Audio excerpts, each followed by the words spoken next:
जी नमस्कार। आज हम लोग जानते हैं भारत का संवैधानिक विकास कैसे हुआ, कॉन्स्टिट्यूशन डेवलपमेंट ऑफ इंडिया।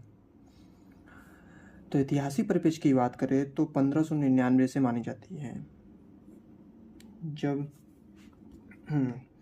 जब महारानी एलिजाबेथ थी, जब ईस्ट इंडिया कंपनी एलिजाबेथ थी, तब उन्होंने व्यापार का अधिकार सौंपा था 15 वर्ष के लिए।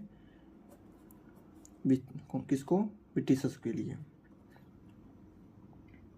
इसे हम एक एक्ट से नाम जानते हैं, इसे 1599 चार्टर एक्ट के नाम से जानते हैं। और उन्होंने क्या किया, इस एक्ट के माध्यम से, मतलब इस एक्ट के माध्यम से कंपनी को पूर्वी देशों की में व्यापार का एकाधिकार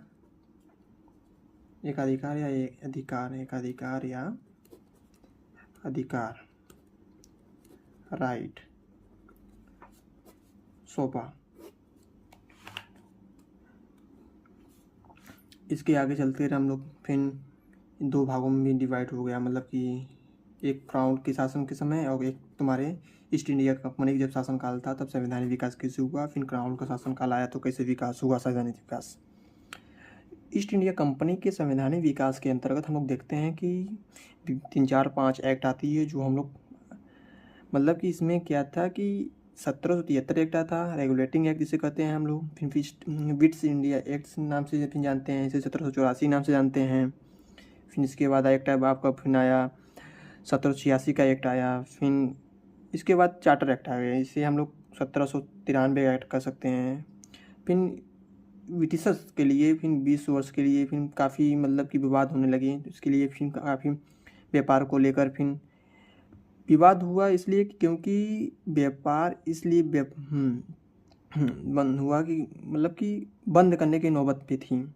फिर आगे हम फिर इसके लिए फिर काफ़ी विवाद विमर्श होने के बाद फिर इसे 20 वर्ष के लिए बढ़ाया गया इस एक्ट को, चार्टर एक्ट को। फिर 1813 एक्ट किए हैं, फिर 1853 का एक्ट भी आया, फिर 1833 के बीच में ये एक्ट आया। ऐसा ही एक्ट चलती रही आपका शासन किसके, ब्रिटिश ईस्ट इंडिया कंपनी के शासनकाल में। फिर क्राउन के शासनकाल आया, फिर भारत शासन अधिनियम आया, इसी के अंतर्गत 1858 का एक्ट, फिर भारतीय परिषद काउंसिल जिसे कहते हैं, इंडियन काउंसिल एक्ट जिसे